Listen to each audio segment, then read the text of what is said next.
ओम शांति।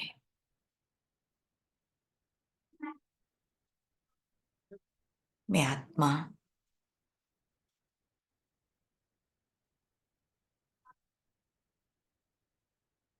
पांच तत्वों के शरीर में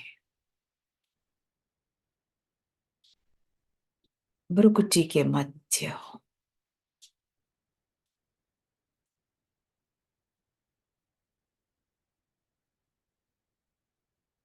देह अलग, देही अलग।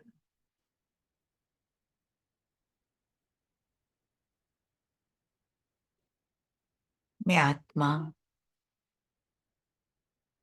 लाइट के शरीर में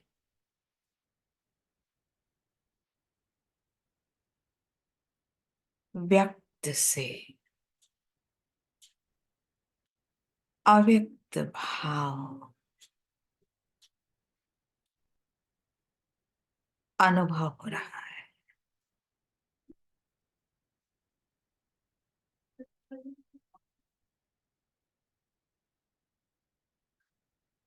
एकदम हल्का, कोई बोझ नहीं।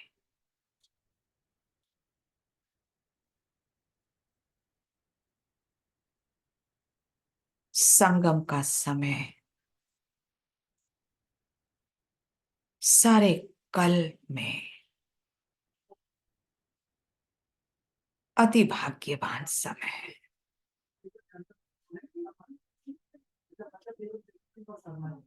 यही मैंने एक कला सीखी, व्यक्त से अव्यक्त बनने की।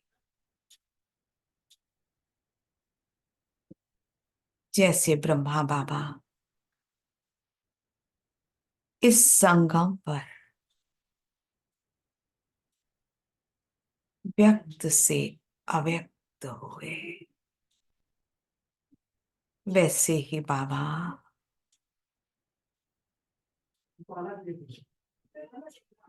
हम यह पुरुषार्थ कर रहे हैं,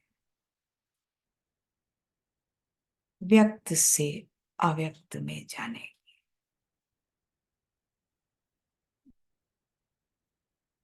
बाबा आप आए हो हमारी सफाई करने, जन्म जन्मांतर के विकर्मों का खाता साफ करने।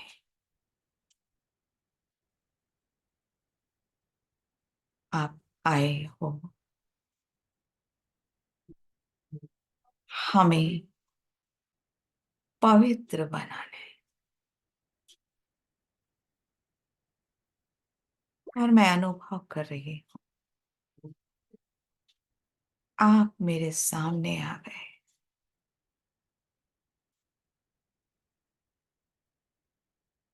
पवित्रता के सूर्य के रूप में मैं तीसरे नेत्र से आपको देख रही।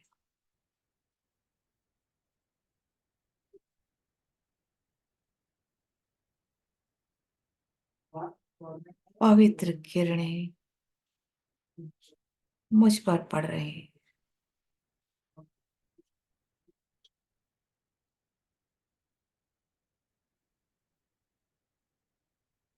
ये मेरी सफाई कर रहे हैं। बाबा मैं अपने जन्म पत्री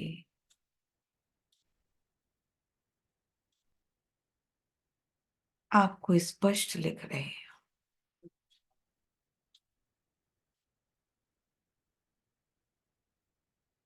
आपने मुझे माफ किया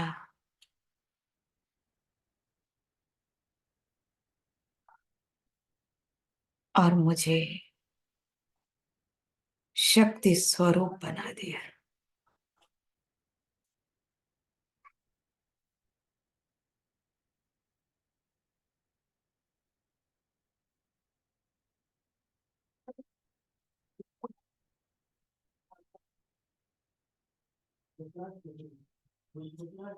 बाबा,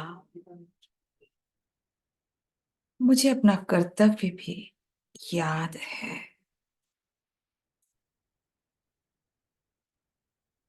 आपने मुझे पतितों को पावन बनाने के लिए शक्ति दी है।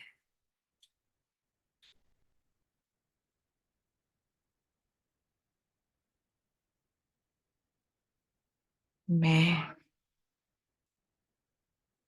अपने योग बल से पवित्रता के आधार पर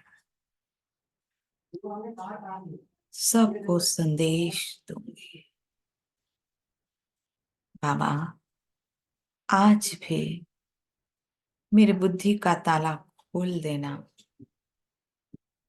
जिससे जो भी आप सुनाएंगे मैं उसको जीवन में धारण करूं।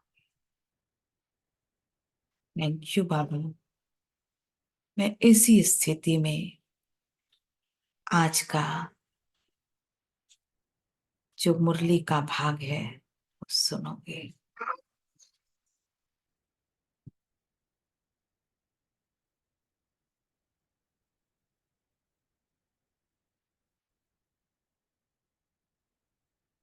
चलते हैं।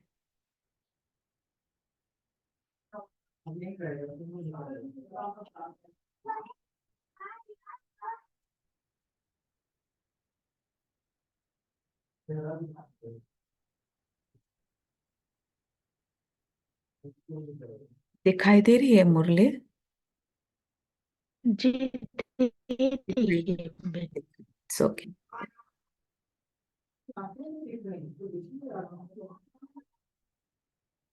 तो हमने रिवाइज की वही मुरली, आज लास्ट है, लास्ट उसका पार्ट है। अगर इसको हम धारण करते हैं तो हमारे लिए बहुत सरल भी अनुभव होता है। तो आज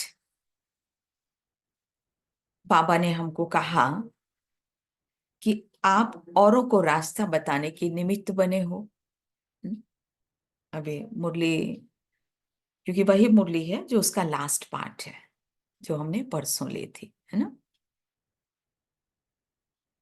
तो आप औरों को रास्ता बताने की निमित्त बने हो। अगर उस रास्ते में कोई गड़बड़ है, अगर मगर है, तो वह निकालना है। तो बाबा ने क्या कहा, एक तरफ सेवक भी बनना है और पतित आत्माओं का उद्धार करना है, तो हमें सबको तेल लगाना है। तो हम अब आज का पार्ट लेते हैं। बहुत इंपॉर्टेंट है ये पार्ट, बहुत छोटा सा पार्ट है लेकिन बहुत इंपॉर्टेंट है। तो बाबा ने क्या कहा कि जैसे जब भट्टी होती है ना, तो भट्टी में क्या होता है, तिलक लगाया जाता है। तो बाबा कहते हैं, क्योंकि चंदन का तिलक भी लगाते हैं, लाल तिलक, वो तो बाबा दोनों को कह रहे हैं कि जो लाल तिलक है वो है सूरत की शोभा, और जो चंदन है वो आत्मा की शोभा। तो तुमको जेवर भी सूरत की शोभा के लिए नहीं पहनने। तो क्या होता है, भट्टी में बहनों को सजाया भी जाता है, बहुत अच्छे अच्छे चमकदार कपड़ों से ऐसे पहनाया जाता है। तो बाबा ने कहा है, दुनिया को दिखाने के लिए नहीं पहनने, लेकिन क्यों पहनने हैं, आंतरिक अपने को ऐसा श्रृंगारना है, जेवर ऐसा पहनना है जो लोक पसंद और दिल पसंद हो। लोक पसंद मतलब कि बाहर का सुख, और दिल पसंद मतलब अंतर्मुखी।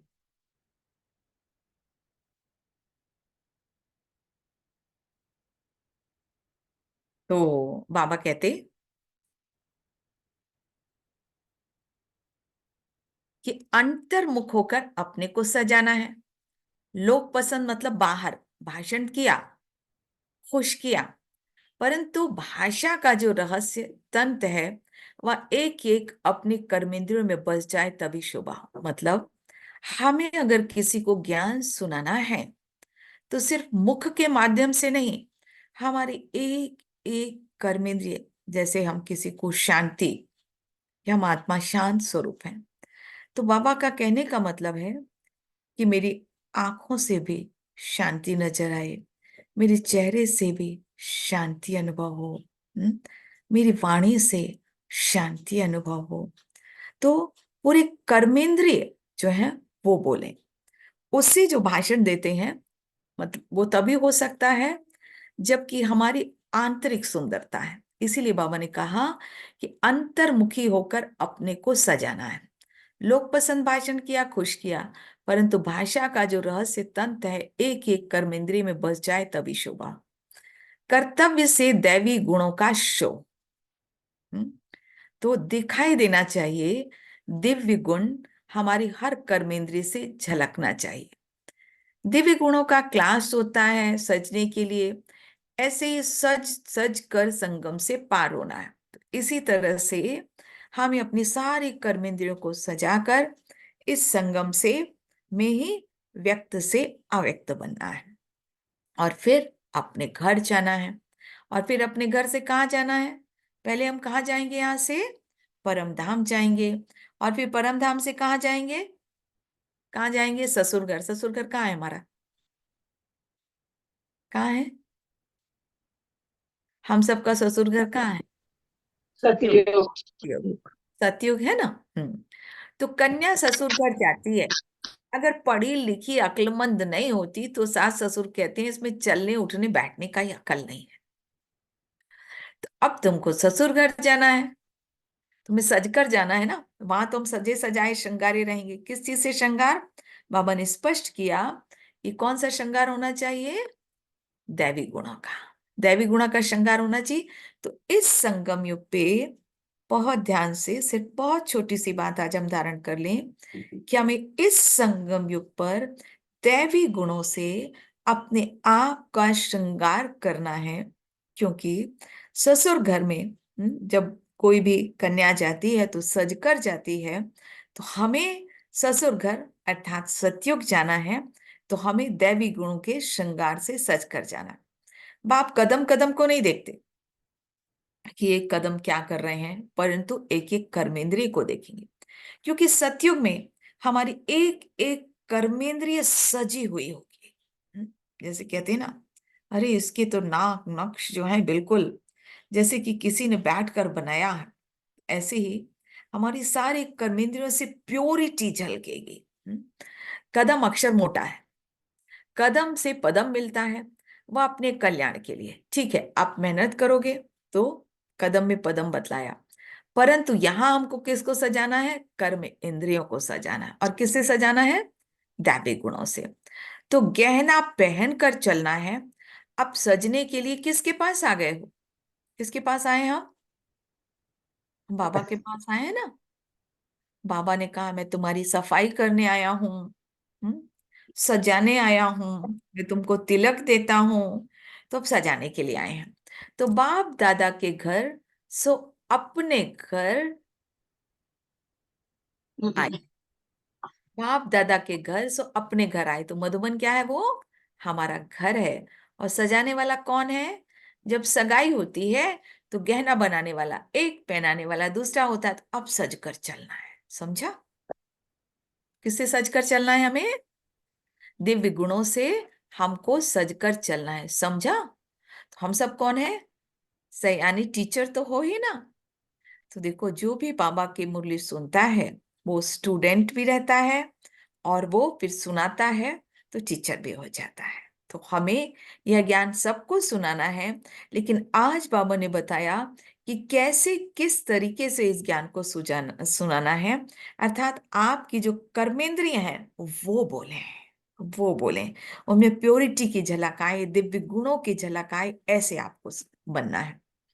तो जब अपना सेंटर जाकर संभालेंगे, बाबा ये कहते हैं, जब आप जा, यहाँ तो ठीक है बाबा के सामने बैठे हो, लेकिन जब सेंटर जाओगे तो जो भी हमारे पास आए, अर्थात जब हम सेवा के लिए जाते हैं, तो हमारी दृष्टि से उसको क्या साक्षात्कार होना चाहिए? कौन सा साक्षात्कार होना चाहिए? ये होना चाहिए हमको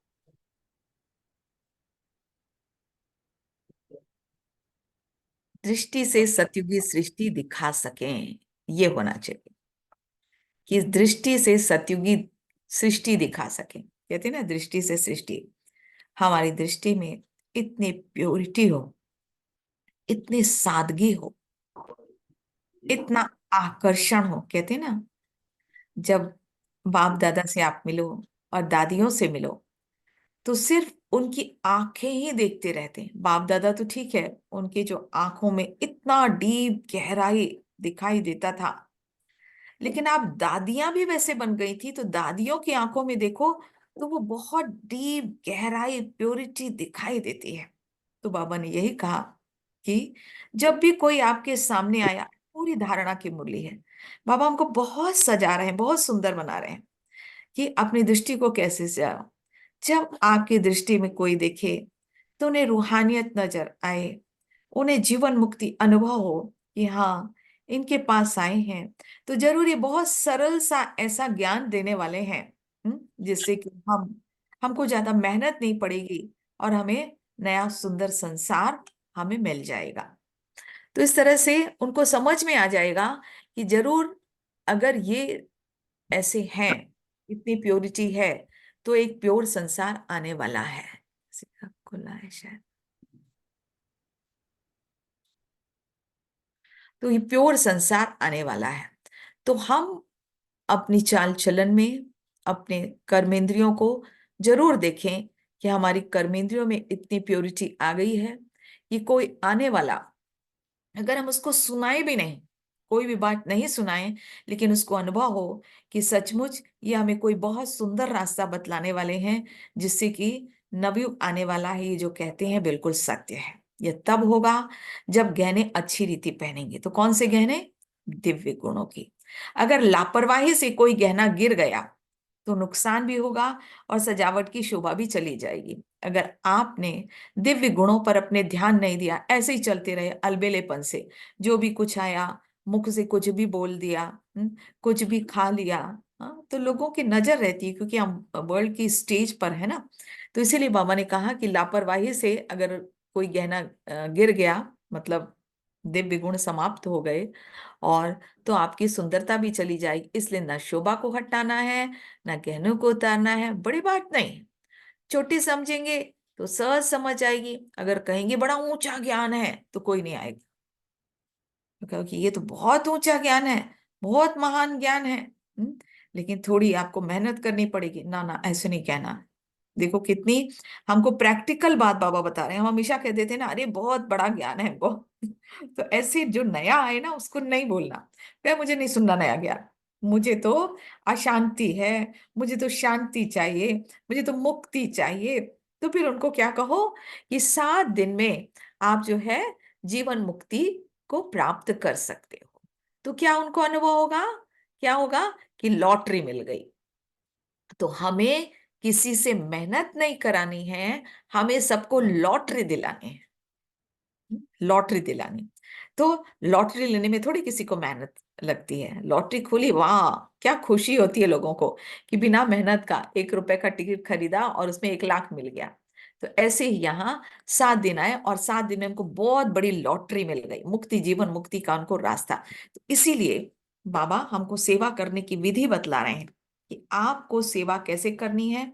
आपकी हर कर्म इंद्रिय बोले, आपके हर कर्मेंद्रिय से प्योरिटी झलके, फिर आपकी दृष्टि से सतयुगी सृष्टि दिखाई दे। और तीसरी बात जो बहुत इंपॉर्टेंट बाबा ने बताई हमको, कि जब कोई भी आए तो वो ये ना कहें कि भाई हम, ये धारणा बहुत कठिन है, हम इस ज्ञान को धारण नहीं कर सकते हैं, भले बहुत ऊंचा ज्ञान है लेकिन नहीं हो सकते। तो उनको ये अनुभव हो, नहीं, ये बहुत सरल ज्ञान है और 7 दिन में मुक्ति, जीवन मुक्ति की प्राप्ति हो जाए। इतना सहज हमारा जीवन हो कि उनको भी बहुत सहज अनुभव हो, तो उनको लगे कि यहाँ पर लॉटरी खुल जाती है। तो फिर वो ये सोचें, चांस है, देखिए नसीब किसका लगता है, किसको बड़ी लॉटरी मिलती, किसको छोटी। तो जो पेपर लास्ट में होगा उसमें 3 नंबर निकलेंगे।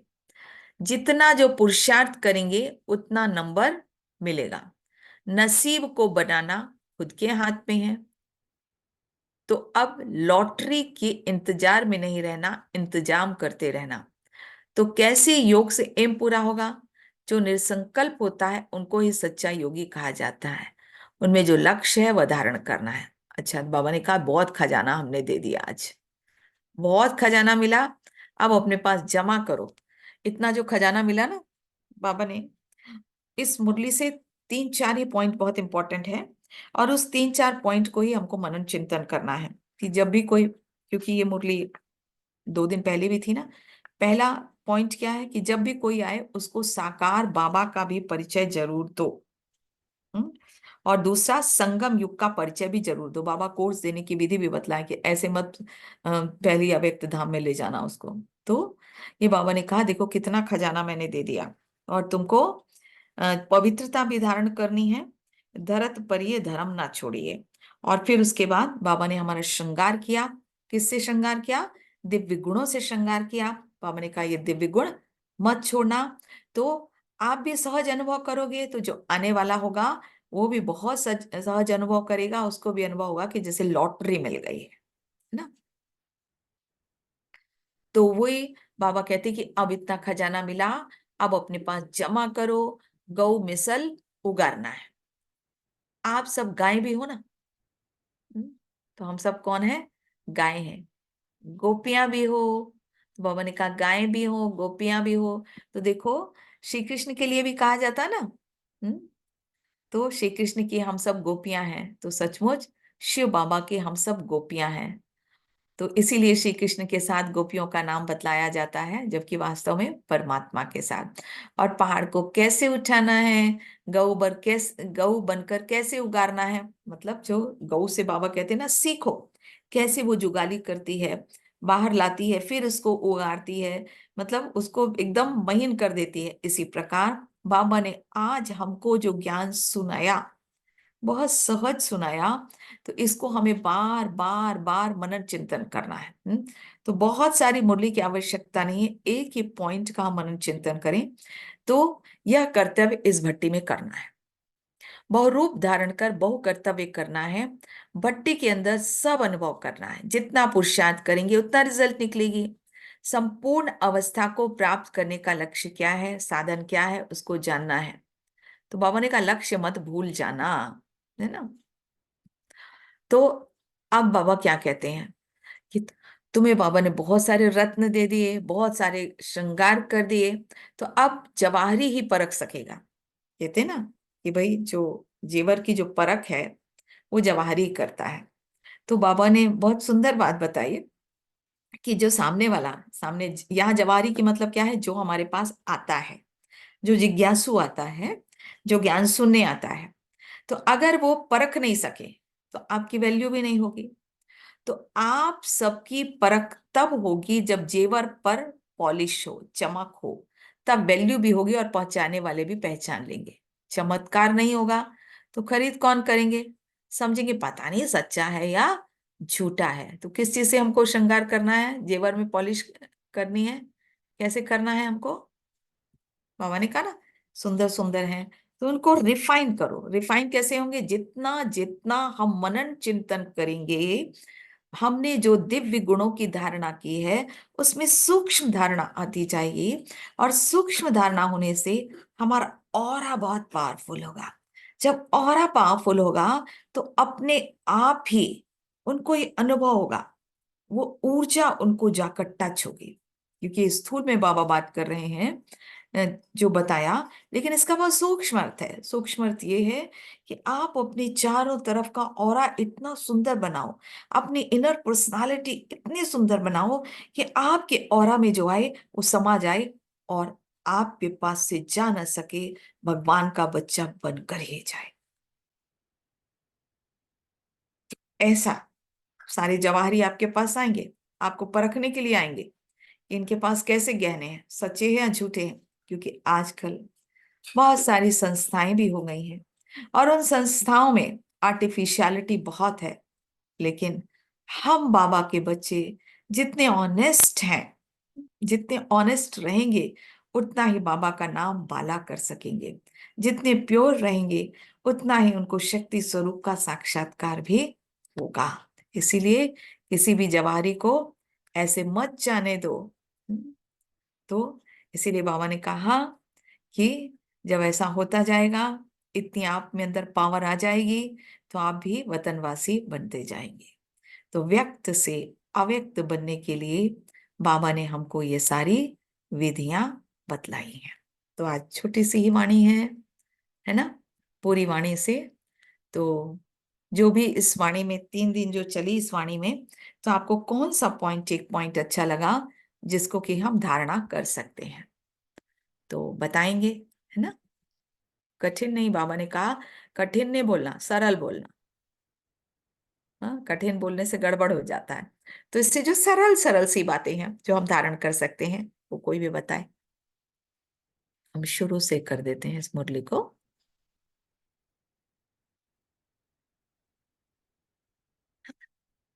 ये 6/7/69 की। तो इसमें कौन कौन सी बात जो आपको एक भी पॉइंट जो अच्छा लगा, एक भी मुरली का एक पॉइंट अच्छा लगा, बता दीजिए। ओम शांति दीदी। सृष्टि का ठिकाना संगम है और हाँ हमको बलिहारी जाना है। ओम हाँ शांति। हाँ। तो हमेशा हमको ये याद रखना है, पहला पॉइंट, कि हम इस संगम पर हैं। और इस संगम पर ही सर्व प्राप्तियां हैं। व्यक्त से अव्यक्त अनुभव कर सकते हैं, परमानंद का अनुभव कर सकते हैं, अतीन्द्रिय सुख का अनुभव कर सकते हैं। तो ये नहीं भूलना है कि कौन सा समय चल रहा है। हमें अपना टाइम वेस्ट नहीं करना है। हम कितना टाइम वेस्ट करते हैं, सुबह से शाम तक सबके पास 24 घंटे हैं। उस 24 घंटे में हमें देखना है कि हम कितनी कमाई करते हैं। तो संगम नहीं भूलेंगे, पहली बात, बहुत इंपॉर्टेंट। आप और लक्ष्य से नीचे नहीं उतरना, ये भी आया था इस। हाँ हाँ, संगम पर ही हमको लक्ष्य प्राप्त हुआ है, तो उस लक्ष्य से नीचे नहीं उतरना है।